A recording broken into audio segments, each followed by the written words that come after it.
제가 이렇게 길게 잔소리하는 이유는 오늘은 두 구절만 할 거거든요. 1절, 2절 보겠습니다. 1장 1, 2절입니다. 그리스도 예수의 종 바울과 디모데는 그리스도 예수 안에서 빌립보에 사는 모든 성도와 또는 감독들과 집사들에게 편지하노니 하나님 우리 아버지와 주 예수 그리스도에게로서 은혜와 평강이 너희에게 있을지어다. 편지니까요. 편지 형식 따르겠죠? 우리는 누구누구에게가 맨 처음 나오지만 로마 제국에서는 어느 편지나 쓰는 사람이 맨 처음 나와요. 쓰는 사람 맨 뒤에 우리 한국에서는 편지를 쓰지만 순서가 좀 다르죠? 네, 그러니까 보내는 발신자, 받는 수신자, 그리고 인사하겠죠? 네, 1, 2절은 그런 식이죠. 바울 서신 여러분 한번 비교해 보세요. 바울이 자기 자신에 대해서 편지를 쓰는 자기를 바울이 씁니다 이렇게 하지 않고 앞에 수식어들이 있잖아요. 빌립보서 같으면 그리스도 예수의 종 바울 이런 식으로 수식어를 주목하라는 거예요. 그 중에서 한 단어를 주목하세요. 사도라는 단어가 있는지 없는지. 여기는 없죠. 그냥 그리스도 예수의 종 바울과 디모데는 이게 끝이죠. 네, 갈라디아서 같은 데 보세요. 사람에게서 난 것도 아니요 사람들로 말미암은 것도 아니라 하나님과 주 예수 그리스도로부터 사도된 바울은 자신이 사도 바울이라는 것을 그냥 사도 바울 이렇게도 안 써요. 자신의 사도직이 어떤 개인의 총회장처럼 베드로나 요한이나 이런 사도나 아니면 어떤 예루살렘 교회나 이런 어떤 데서 인정해서 사도직을 받은 것이 아니라 하나님 아버지와 주 예수 그리스도로부터 사도로 임명받았다. 다메섹 도상에서 이방인의 사도로 그렇게 부르심 받잖아요. 이 자신의 사도권을 엄청 강조해요. 왜 그러겠어요? 갈라디아 교회 성도들이 바울의 사도직에 대해서 의문을 제기했기 때문이죠. 바울이 사도도 아니라며 12사도는 아니지만 주님이 이방인의 사도로 부르심을 받은 자이죠. 사실은. 이런 식으로. 근데 빌립보 교회는 그리스도 예수의 종 바울. 사도라는 단어도 안 나와요? 이건 뭐겠어요? 빌립보 교회는 바울하고 관계 좋은 거예요. 바울의 사도성에 대해서 전혀 의문을 제기하는 성도가 없었던 거예요. 이렇게 발신자인 바울을 수식하는 표현들이 조금씩 달라요. 그걸 보시면 바울과 그 교회의 관계와 신뢰 이런 정도를 파악하실 수 있어요. 이해가시죠?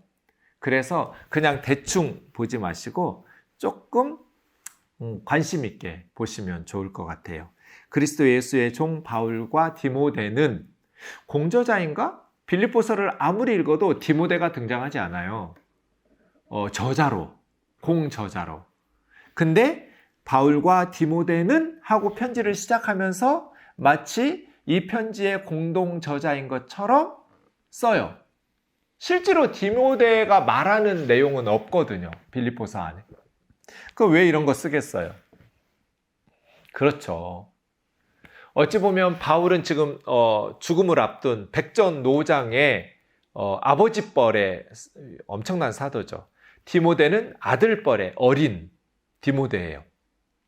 그런데 바울은 디모데를 존중하면서 교회 앞에 동역자로 인식시키는 거죠. 그죠? 네. 저는 교회에서 사용하는 언어들 중에 여목사, 여교역자, 여교수, 남교역자, 남교수 이런 말은 안 하는데 왜 자매님들한테는 여목사, 여교수, 여교역자 이런 말을 쓰는 거예요? 여전도사 이렇게. 전도사면 전도사지.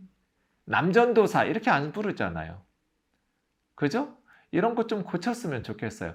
물론 목사님의 성이 여씨라면 여목사 맞죠.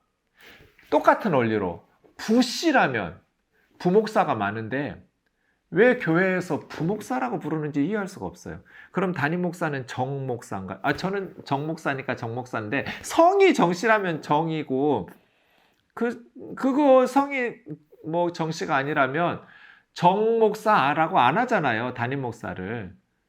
부목사는 왜 성이 부씨도 아닌데 부목사라고 부르는지 알 수가 없어요. 그냥 목사면 똑같은 목사인데 전도사면 똑같이 전도사고요. 목회자면 똑같이 목회자지 부교역자, 뭐 부목회자 이런 표현들이 과연 옳은가?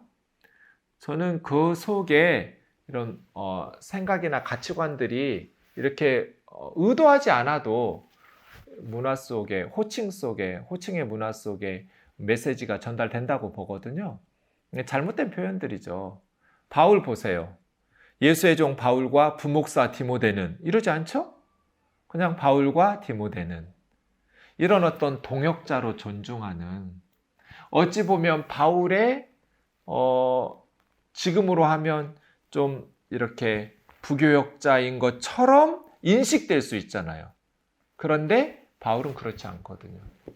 이렇게 오늘날 교회에서 정말 동역자인가?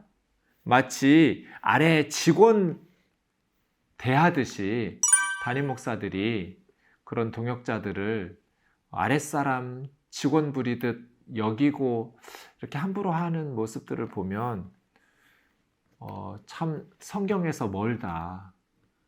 성경하고 거리가 멀다. 그건 유교적 기독교지 성경적 기독교는 아니에요. 성경적 기독교는 그냥 형제 자매죠. 같은 동역자죠. 네. 그리스도 예수의 종이란 건 로마 사회에서 가장 낮은 계급의 노예들이잖아요. 둘로스, 여러분 아시듯이. 근데 가장 비하된 신분을 가진 분들의 단어를 바울은 자기를 영광스럽게, 저는 이런 것들이 초대교회에 얼마나 참 많은 생각의 변화를 주었을까. 우리가 세상에서는 로마 시민권자이지만 나도 바울처럼 그리스도 예수의 노예지, 그러해야지. 둘로스. 빌립보 교회 안에도 자유인도 있었고 노예들도 있었고 노예들이 훨씬 많았을 것 같아요. 뭐 그렇게 다양한 어느 교회나 바울이 개척했던 이방 지역에 세워진 교회들은 그렇게 유대인도 있고 이방인도 있고 로마 시민권자도 있고 또 지위가 높은 사람들도 소수 있을 거고 대다수 가난하고 노예들이나 무시당하던 사람들도 많이 있었겠죠. 근데 바울이 나는 그리스도 예수의 자유자, 로마 시민권자이면서도 이렇게 말하지 않고 그리스도 예수의 노예, 둘로스. 이런 것들이 교회에 미치는 어떤 영향력, 메시지죠, 이거 자체가. 근데 이거 너무 프라이드 있잖아요. 왜냐하면 그리스도 예수의 노예니까. 뭐 대통령 비서실장 됐다고 그래서 아이고 우리 가문이 망했네 이런 사람 없잖아요. 대통령 비서니까요. 그죠? 그리스도 예수의 노예니까 이것이 우리에게 엄청난 프라이드죠? 네. 그래서 교회에서 나도 그리스도 예수의 종이라고. 근데 교회에서는 주의 종이라고 하면 목회자들만 그런 줄 아는데 교회에 주의 종 아닌 사람이 누가 있어요? 다 주의 종이지. 그쵸? 우리 모두가 다 그리스도 예수의 종이죠. 근데 이거는 뭐예요? 당시의 노예는 재산권 없어요. 인권이 어디 있어요? 행복 추구권이 어디 있어요? 그냥 주인이 돈 주고 사고 팔고 죽여도 살인죄도 아닌 짐승하고 비슷한 주인의 소유물처럼 여겨졌는데 바울은 나는 그리스도 예수의 노예다. 나는 그리스도 예수를 위해서 목숨을 바친다. 나는 그리스도 예수를 위해서 산다. 빌립보서 이제 나중에 1장 21절에 보시면 바울이 자신을 삶을 한 단어로 요약해요.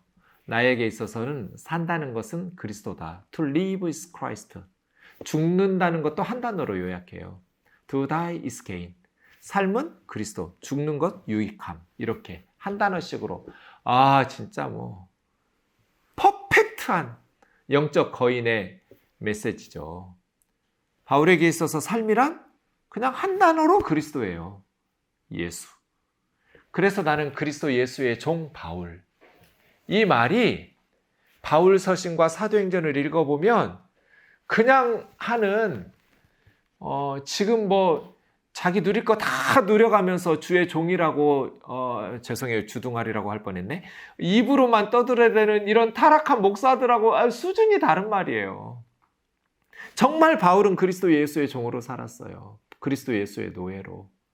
이게 안 되니까 복음의 능력이 드러나지 않고 교회가 교회답지 못하고 성도가 성도답지 못하는 거죠. 여러분 한번 깊이 생각해 보세요. 나의 주인은 누구인가? 그리스도 예수인가? 아니면 세상의 성공이며 아니면 가족이나 사랑하는 사람이나 물질이나 뭐 이러한 것들인가? 정직하고 솔직하게 하나님 앞에서 나의 주인은 누구인가? 그리스도 예수의 종 바울과 디모데는 이런 것들 좀 생각해 보시고요. 그리스도 예수 안에서 빌립보에 사는 항상 이런 식이에요. N 그리스도 예수, N 빌립보. N은 영어로 하면 in이에요. 어디 안에. 그러니까 교회는 주소가 2개 있어요. 그리스도 예수 안에. 거기가 하나의 거주지고요. 그 다음에 빌립보 안에. 이게 2개의 주소, 거주지를 가지고 있는 교회의 이중 거주 상황이라고 말할 수 있겠네요. 둘 다 필요하죠. 그리스도 예수 안에 있는 빌립보 교회. 그러니까 빌립보라는 도시 안에 있는 그리스도 예수의 공동체 이렇게 말할 수 있겠죠. 이제 제가 늘 주님 앞에 저는 우면동에 있는 교회니까요. 주여 우면동에 교회가 있음을 알아주소서 이런 식으로 우리 교회가 진짜 교회다운 교회 되게 해달라고. 사람들에게 우면동에 교회 있지? 십자가 걸린 교회들은 많죠. 근데 진짜 교회다운 교회. 주님께서 그래 니들이 교회다 라고 인정해 주실 수 있는 교회가 빌립보에 있다. 이런 것처럼 N 그리스도 예수, N 우면동 이런 식으로. 이거 이제 여러분 직장이나 학교나 이렇게 할 수 있겠죠? 거기 교회가 있는가? 가정에 교회가 있는가? 그래서 제가 늘 교회는 다니는 곳이 아닙니다. 되는 겁니다. 주님이 우리에게 원하시는 건 교회 다니는 게 아니라 교회가 되는 거죠. 여러분 직장에서 여러분이 교회가 되셔야죠. N 삼성 같으면 삼성. N 그리스도 예수, N 삼성. 그 교회죠.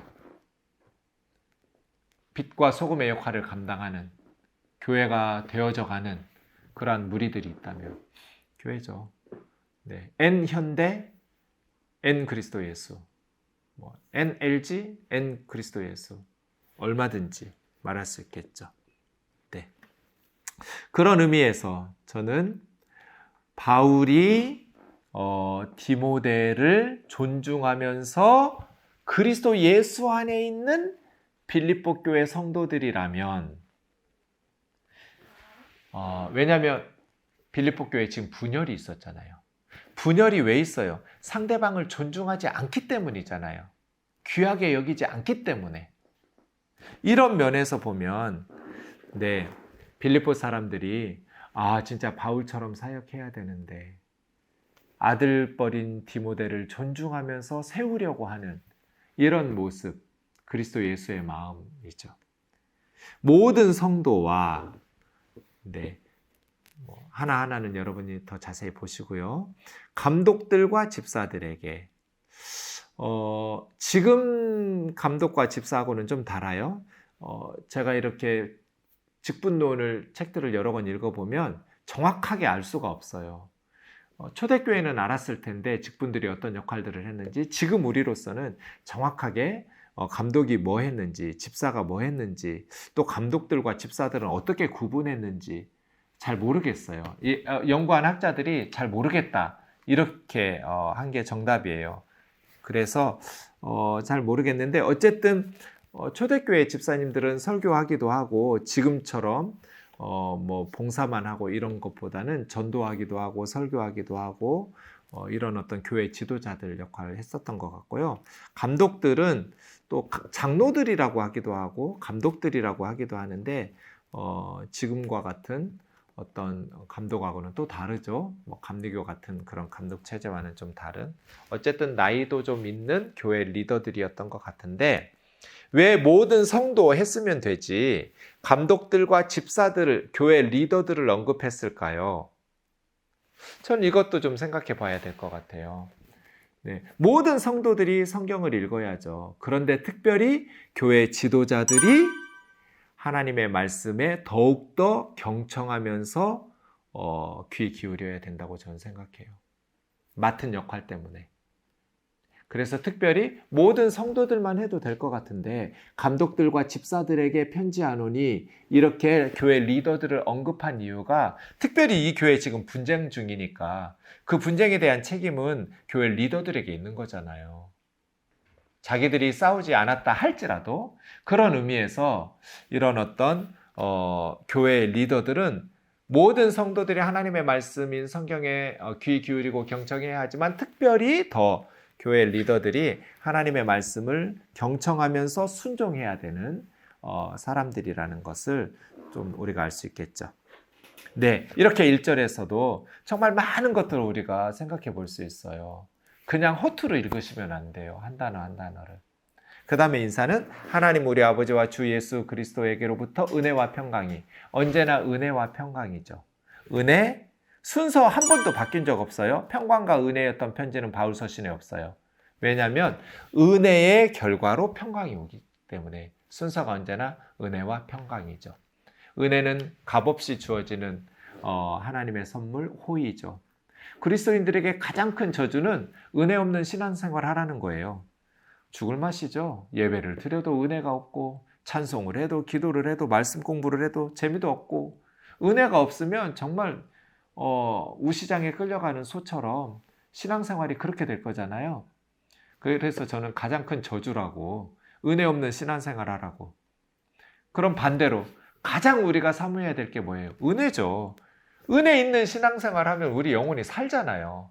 예배하고 찬송하고 기도하고 말씀 공부할 때 너무너무 우리 영혼이 은혜로 덧입혀질 때 힘을 얻고 험한 세상, 광야 같은 세상 그냥 두 주먹 불끈 쥐고 다시 한번 살아보려고 주님과 함께 이런 용기들이 생기잖아요. 은혜죠, 은혜.